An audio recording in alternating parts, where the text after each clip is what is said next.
नमस्कार, मैं मृदुला श्रीवास्तव सी न्यूज भारत में आपका स्वागत करती हूँ। वक्त हो गया है न्यूज बुलेटिन का। बुलेटिन में खबरों की शुरुआत करेंगे और जानेंगे कहां ऑनलाइन बाजार के कारण दवा व्यापार बंद होने के कगार पर है।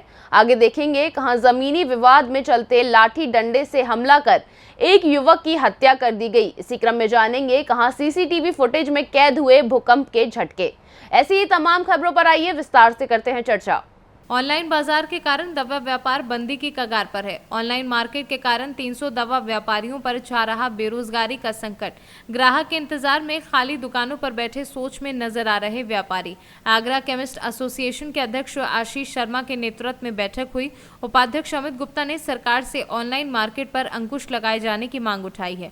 निजी चिकित्सकों की मोनोपोली दवाई के कारण भी दवा व्यापारी परेशान है। मंदी की मार से बचने के लिए व्यापारियों ने मंत्रणा की है। मेरा नाम आशीष शर्मा, मैं आगरा महानगर केमिस्ट एसोसिएशन का अध्यक्ष हूँ। जैसा कि आपने पूछा कि दवाई पे इस समय क्या मार पड़ी है, तो दवा व्यापार तो इस समय अंतिम सांसें ले रहा है। जब से बड़ी बड़ी कंपनियाँ ऑनलाइन में आ गई हैं, जब से हमारा व्यापार तो आधे से भी कम हो गया है। आज व्यापार को अगर देखा जाए तो ऑनलाइन का डाटा आप देखेंगे बढ़ता जा रहा है, हमारा व्यापारी हर तरीके से घटता जा रहा है। जो थोड़ी बहुत सेल आती है दवाई की, वो डॉक्टर्स जो है वो मोनोपोली दवाई लिखते हैं और वो दवाई या तो आगरा के एक स्टॉकिस्ट के पास, व्यापारी के पास मिलेगी, या डॉक्टर के बाजू वाली एक रिटेल की केमिस्ट में ले। कंपनियों ने भी यही कर रखा है। डायरेक्ट कंपनी सप्लाई, जो हमारा एक मार्जिन हुआ करता था कि कंपनी पहले स्टॉकिस्ट को देती थी, उसके बाद हॉस्पिटल में देती थी, अब कंपनियों ने भी अपनी मनमानी कर रखी है, वो डायरेक्ट सप्लाई कर रही है हॉस्पिटल के नाम से। तो बीच का आदमी जो है हमारा व्यापारी है, वो तो इस समय खाली बैठा हुआ है। ऑनलाइन ने का क्या प्रभाव है? मेरा नाम अमित गुप्ता है, मैं आगरा महानगर एसोसिएशन का उपाध्यक्ष हूँ। दवा व्यापार से हमारे व्यापारियों पर बहुत बुरा असर पड़ा है। सब बंदी की कगार पे है। 3000 दुकानदार बहुत बुरी स्थिति में है। ये ऑनलाइन जो दवा व्यापार चल रहा है, इसकी वजह से सब लोग भुखमरी की कगार पे हैं। अगर जल्दी इस नीति पर कंट्रोल नहीं करा गया तो स्थिति बहुत खराब होगी। सरकार से क्या मांग है? सरकार से ये मांगे कि इस पर अंकुश लगाया जाए और हमारे हित में कार्य करें। आगरा से सी न्यूज संवाददाता अनुज उपाध्याय की रिपोर्ट। प्रयागराज के उत्तराव थाना क्षेत्र के पौड़न गांव में मंगलवार सुबह जमीनी विवाद में लाठी डंडों से हमला कर एक युवक की हत्या कर दी गई। पौड़न गांव में जमीनी विवाद में सुबह दो पक्षों में मारपीट हो गई। वहीं एक पक्ष से एक युवक के सिर में गंभीर चोट लगने से युवक इलाज के दौरान जिला अस्पताल में दम तोड़ दिया।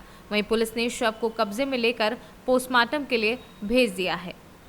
बता दें कि मृतक विवेक कुमार 4 भाइयों में सबसे छोटा था, जो दूसरे राज्य में किसी कंपनी में काम करता था तथा दीपावली पर त्योहार मनाने के लिए अपने घर आया था। अभी मृतक युवक की शादी नहीं हुई है। युवक की मौत से माता फोटू देवी समेत परिजनों का रो रो कर बुरा हाल है। पुलिस द्वारा लगातार आरोपियों के घर दबिश दी जा रही है, लेकिन आरोपित लोग घर छोड़कर फरार हैं। प्रयागराज से सी न्यूज संवाददाता रणविजय सिंह यादव की रिपोर्ट। रायसेन जिले के सिलवानी जनपद के अंतर्गत आज 3 जगहों पर माखन चोर गौशाला, चैनपुर हाई स्कूल एवं जैथारी में नवीन पुलिस चौकी भवन का लोकार्पण, कन्या पूजन और दीप प्रज्वलन कर शुभारंभ किया गया। कार्यक्रम के प्रारंभ में विदिशा संसदीय क्षेत्र के सांसद रमाकांत भार्गव ने कहा कि सरकार द्वारा समाज के प्रत्येक वर्ग के विकास और कल्याण के लिए अनेक योजनाएं चलाई जा रही हैं। इनके योजनाओं का लाभ प्रत्येक पात्र व्यक्ति तक पहुंचे, कोई भी जरूरतमंद योजनाओं के लाभ से वंचित न रहे। इसके लिए मुख्यमंत्री जन सेवा अभियान के तहत गांव-गांव में, वार्ड में शिविर लगाकर आवेदन लिए गए और उन पर कार्यवाही कर पात्र लोगों को योजनाओं से लाभान्वित किए जाने का काम किया जा रहा है। सिलवानी विधायक रामपाल सिंह राजपूत ने यह भी कहा कि हम सभी को मिलकर प्रदेश का गौरव बढ़ाना है, प्रदेश को विधानसभा को पहले स्थान पर लाना है। रायसेन से सी न्यूज संवाददाता राजेश साहू की रिपोर्ट। रामपुर के तहसील स्वार में सीसीटीवी फुटेज में दिखे भूकंप के झटके। स्वार टांडा क्षेत्र में 1:58 पर भूकंप के लगे झटके। रात में ही पूरा क्षेत्र महिला, पुरुष, बच्चे सहित घरों से बाहर निकले। इस बार 6.7 रिक्टर स्केल के भूकंप के झटके प्रदेश के कई शहरों में महसूस हुए हैं। भूकंप के झटके। क्या नाम है आपका? मेरा नाम जावेद अली। अच्छा, ये रात किस टाइम भूकंप आया और कैसे महसूस हुआ आपको? क्या कहेंगे इसके बारे में? भूकंप का जो है मैं हम सोए हुए थे, जैसे कि हमारी रात को लगभग 1:54 पर जब आँख खुली तो तेज झटका सा महसूस हुआ। तो हम लोग जितने भी थे वो सब नीचे उतरे, अपने घर से बाहर निकले। देखा सारे लोग बाहर खड़े हुए थे और अल्लाह से दुआ मांगने लगे। अल्लाह ने उन झटके को जो है टाला। उसके 5 मिनट के बाद और ही एक झटका फिर महसूस हुआ, लेकिन अल्लाह ने खैर कर दी। कितने दिनों बाद ये भूकंप के झटके लगे, कैसा एहसास हुआ? ये लगभग 1.5-2 साल के बाद जो है महसूस हुएगा और एक दिल सा दहल गया लोगों का। लोगों में काफ़ी जो है चर्चा रही और लोग परेशान रहे। अच्छा, घर से बच्चे और महिला सब बाहर निकले हाँ, हैं? सब बाहर निकल आए थे, सब बाहर रोडों को। रामपुर से सी न्यूज़ संवाददाता केपी सिंह की रिपोर्ट। बहुजन समाज पार्टी पश्चिमी उत्तर प्रदेश के संयोजक इमरान मसूद पार्टी में एक बड़ी जिम्मेदारी मिलने के बाद पहली बार रामपुर पहुंचे, जहां पर बहुजन समाज पार्टी के कार्यकर्ताओं ने उनका फूल मालाओं से जोरदार स्वागत किया। भाजपा द्वारा पसमानदा मुसलमान कार्यक्रम कराए जाने पर भी इमरान मसूद ने चुटकी ली। बहुजन समाज पार्टी के पश्चिमी उत्तर प्रदेश के संयोजक इमरान मसूद ने मीडिया से बात करते हुए कहा कि बहन जी ने मुझे जो जिम्मेदारी दी है उस जिम्मेदारी को निर्वहन करने का मैं कोशिश कर रहा हूं। पार्टी के संगठन के साथ मिलकर के एक दलित और मुस्लिम समीकरण को तैयार करें, उसके बाद फिर सब लोगों को उसके साथ जोड़ा जाएगा। देखिए, आज तो बहन जी ने जो मुझे जिम्मेदारी दी है उस जिम्मेदारी को निर्वहन करने का कोशिश कर रहा हूं और जनपदों में सब में जाकर के अभी फिलहाल हमने शुरुआत की है कि पार्टी के संगठन के साथ मिलकर के एक दलित और मुस्लिम समीकरण को पहले तैयार करें, जिसके बाद फिर सब लोगों को उसके साथ जोड़ा जा सके। रामपुर के संगठन को किस तरह से मजबूत करेंगे? देखिए, रामपुर अकेला उसमें नहीं, देखिए सभी जगहों पर जो हमारी तरीका है उसी तरीके से हम लोग काम कर रहे हैं। देखिए, आप बहुत जल्दबाजी के अंदर ये सवाल है, अभी बहुत वक्त लगेगा। अच्छा इमरान भाई, जिस तरीके से भारतीय जनता पार्टी जो अब पसमानदा मुसलमानों की तरफ उसका झुकाव शुरू हुआ है, तो क्या नज़रिया है उस पर आपका? 15 लाख आ गए आपके खाते में? क्या आपके खाते में 15 लाख आए तो बताओ मुझे।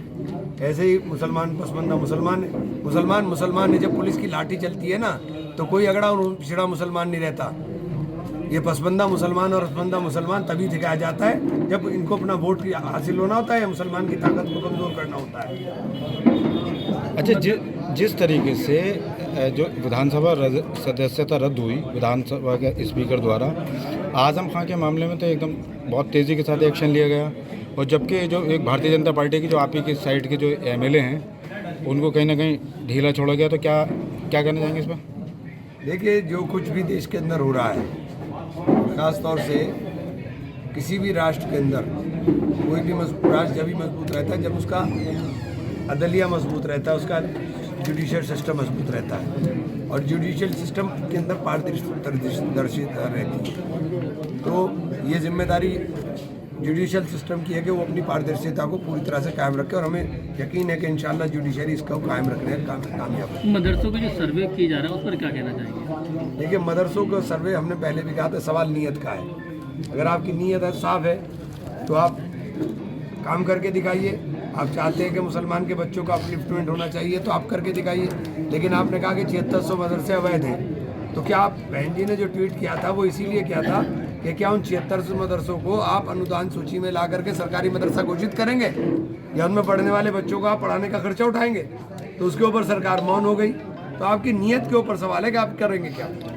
अच्छा इमरान में आप लंबे समय से कांग्रेस में रहे और बहुत गहरा जुड़ाव रहा, फिर उसके बाद आप जो है समाजवादी पार्टी में पहुंचे जहां पे आपको नज़रअंदाज किया गया, आपका कद है, और लेकिन उसके बाद जो है आप भारतीय जनता पार्टी से जो लगातार टकराव है नेताओं का, जो ख़ास तौर से मुस्लिम नेता हैं, तो इन दोनों में किसको बुरा ज़्यादा मानते हैं आप, समाजवादी को या भाजपा को? देखिए, मैं ना भाजपा को बुरा मानता हूँ ना समाजवादी को बुरा मानता हूँ, मैं इनकी नीतियों को बुरा मानता हूँ। इनकी नीतियाँ खराब हैं, अपनी नीतियों को सुधारें। आप क्यों नफरत की बात कर रहे हैं? एक हमें भाजपा का डर दिखाती है, दूसरे हमें डराती है। भाई हमें क्यों डरा रहे हो? ये देश हमारा भी तो है, हमारे बाबा और दाद ने खून दे करके इसे हासिल किया था, हमारा भी तो खून शामिल है। आप एक डरा करके कि भाजपा आ जाएगी, दूसरी हमें डराती है, कभी है मदरसों के नाम पर, कभी हमारी हंडिया चेक करके उसमें से वोटी चेक करोगे, एक वोटी कहाँ से आ गई कहाँ से नहीं आई। भाई तो आप हमें डरा क्यों रहे हो? अच्छा, आपने कांग्रेस की क्या वजह रही जो छोड़ी? देखिए, कांग्रेस में मैंने बहुत कोशिश की, लेकिन कांग्रेस का हम आधार खड़ा नहीं कर पाए और उत्तर प्रदेश में भी कांग्रेस की हाल फिलहाल कोई संभावना नहीं है। अच्छा, जो भारत जोड़ो यात्रा निकाल रहे हैं राहुल गांधी, तो उससे कोई कहीं ना कहीं कुछ फ़र्क पड़ेगा भाजपा के अगेंस्ट? देखिए, भाजपा के अगेंस्ट क्या फ़र्क पड़ेगा ये तो समय बताएगा, लेकिन दूसरे के विषय में बोलने से बेहतर है कि मैं अपने विषय में रखूँ। इमरान भाई, बसपा को भाजपा की बी पार्टी कहा जाता है। नहीं, ये बात आप ही तो कह रहे हैं। मैं कहता हूँ कि समाजवादी पार्टी तो ए पार्टी है भाजपा की, आप बी पार्टी बात कर रहे हैं, समाजवादी पार्टी तो ए पार्टी है। दोनों ने मिलकर के ऐसा खेल खेला, सबको बाहर कर दिया और अपना आप एक ने सरकार बना ली और दूसरा विपक्ष में बैठ गया है। घर से वो भी नहीं निकलते, वो भी नहीं निकलते। आप बताइए ना, हम तो ये पार्टी कह देंगे कि समाजवादी पार्टी ये पार्टी है। अच्छा, उपचुनाव अगर होता है रामपुर के अंदर, इस सीट से रामपुर की, तो क्या बीएसपी अपना उम्मीदवार उतारेगी? ये पार्टी का फैसला होगा, अगर उतारेगी तो प्रचार करने आऊँगा। अच्छा, आम आदमी पार्टी लगातार विरोध करती चली जा रही है भारतीय जनता पार्टी का, तो कहीं लगता है कि आपको कहीं ना कहीं क्या नज़रिया है उस पर आपका? देखिए, दूसरी पार्टी से बेहतर है आप मुझे पार्टी का सवाल पूछें, मुझे क्या बताऊँ मैं दूसरी पार्टी के बारे में। अच्छा, यहाँ जितने लोग मौजूद हैं, आप देख रहे हैं जिस प्रोग्राम में आए हैं, इससे आपको लगता है कि लोग जो हैं आपसे जुड़ रहे हैं बीएसपी से? ऐसा है, अकेला ही चला था जानिबे मंजिल, मगर लोग आते गए, काफिला जुड़ता गया। अभी वक्त है, बहुत टाइम लेके आ गया, तो उम्मीद है कारवां बनता रहेगा 100% इंशाल्लाह। अच्छा, कोई ख़ास मुद्दा पार्टी का इस प्रेजेंट टाइम में मुस्लिमों को लेकर? मुद्दा कुछ नहीं है। सबसे पहले मुसलमान के तहफ़्फ़ुज़ की बात है। मुसलमान के तहफ़्फ़ुज़ की जिम्मेदारी बहुजन समाज पार्टी लेने का काम करेगी, निश्चित रूप से हम आपको कह सकते हैं। चुनाव आने से पहले हर पार्टी मुसलमानों को क्यों? अब तो चुनाव नहीं है, हम तो चुनाव के बाद ले रहे हैं भाई। रामपुर से सी न्यूज़ संवाददाता साजिद खान की रिपोर्ट। बेमेतरा जिले के बेरला ब्लॉक के लिए अंतर्गत आने वाले अछोली में संचालित शासकीय उच्चतर माध्यमिक विद्यालय ग्राम अछोली में शिक्षकों की कमी को लेकर छात्रों द्वारा स्कूल में लगाया गया ताला। यहाँ के विद्यालय में शिक्षकों की कमी पूर्व से बनी है, जिसके लिए विभाग को अवगत कराया गया था। विभाग ने शिक्षक भेजने के बजाय हॉल के ट्रांसफार्मर में उद्योग में अभिविज्ञान व संस्कृत के 2 शिक्षकों का तबादला कर दिया। इसी के विरोध में बच्चे धरने पर बैठे हैं। बेमेतरा से सी न्यूज़ संवाददाता संजू जैन की रिपोर्ट। मामला गोवर्धन सप्तकोशीय परिक्रमा के अंतर्गत 10 दिवसीय मोहल्ले का है, जहां एमबीडीए द्वारा यात्रियों की सुरक्षा व्यवस्था को ध्यान में रखते हुए सीसीटीवी कैमरे सप्तकोशी में लगाए गए हैं। सप्तकोशी परिक्रमा में सीसीटीवी कैमरे की लाइन भूमिगत डाली गई है। मथुरा से सी न्यूज़ संवाददाता विष्णु शर्मा की रिपोर्ट। मामला राधाकुंड छठीगरा मार्ग का है, जहां उत्तर प्रदेश सरकार द्वारा संचालित इलेक्ट्रिक तेज रफ्तार बस ने श्रद्धालुओं की गाड़ी को टक्कर मार दी, जिसके कारण कृष्ण कुमार सारस्वत निवासी वृंदावन की गाड़ी क्षतिग्रस्त हो गई। गनीमत रही कि किसी को कोई भी चोट नहीं लगी। बस ड्राइवर एवं श्रद्धालुओं में झगड़ा देखने को मिला, जिसकी सूचना श्रद्धालुओं के द्वारा डायल 112 को दी। मौके पर पहुंची 112 ये इलेक्ट्रॉनिक बस का पहला मामला नहीं है। ऐसा ही मामला कुछ दिन पूर्व भी देखने को मिला था। मथुरा से सी न्यूज़ संवाददाता विष्णु शर्मा की रिपोर्ट। जनपद पीलीभीत की तहसील पूरनपुर में सर्वप्रथम अमरैया कला में बनाए गए हर्बल पार्क की हर तरफ प्रशंसा की जा रही है। हर्बल पार्क में 100 से अधिक औषधियों के पौधों की सुगंध में ओपन जिम में व्यायाम कर अपने शरीर को फिट रखने की सुविधा उपलब्ध है। अमरैया कला में स्थित हर्बल पार्क को देखने के लिए समाजवादी पार्टी के पूर्व जिलाध्यक्ष पहुंचे। उन्होंने हर्बल पार्क को बनाने वाले ग्राम प्रधान की भूरी भूरी प्रशंसा की और हर्बल पार्क की सराहना की।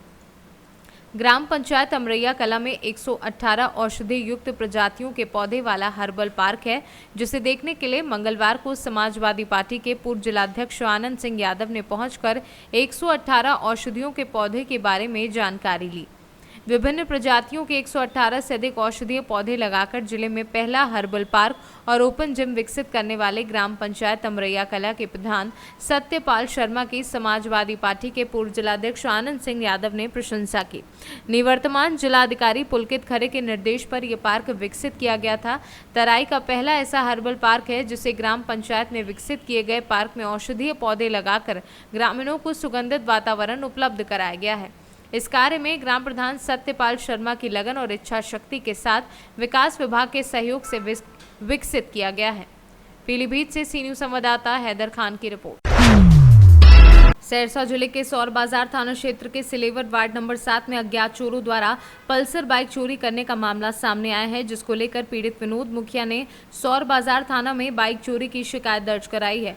दिए गए आवेदन में पीड़ित ने कहा कि दरवाजे पर बाइक लगाकर सपरिवार सो गए थे और सुबह होके देखा तो दरवाजे से बाइक गायब थी। काफी खोजबीन की गई, लेकिन गाड़ी का कोई अता पता नहीं चल सका है।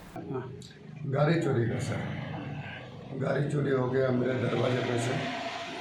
रात को हम लोग सोए हुए थे, सुबह में जाके तो देखे मेरे घर पे यहाँ पे गाड़ी नहीं था। खोजे इनके लिए थाना में भी गए, आवेदन भी दिए हैं। कौन गाड़ी चोरी? पल्सर था 220 सीसी, गाड़ी नंबर था BR 43R 4813। क्या तारीख को? 3 तारीख को रात में चोरी हुआ। 100 रुपया जा करके हम आवेदन भी दिए हैं। सब लोग को बोले हैं कि मेरा गाड़ी जल्दी से जल्दी। क्या नाम हुआ आपका? विनोद मुखिया। जगह कौन सा है? Gandhi Nagar slate, ward number 11 है, थाना सौर बाजार, जिला सहरसा। सहरसा से सी न्यूज़ संवाददाता कविंदर कुमार की रिपोर्ट। फिलहाल के लिए इस न्यूज बुलेटिन में बस इतना ही। देश और दुनिया की तमाम खबरों को जानने के लिए देखते रहिए सी न्यूज भारत। हर खबर आपके साथ, आपके हाथ।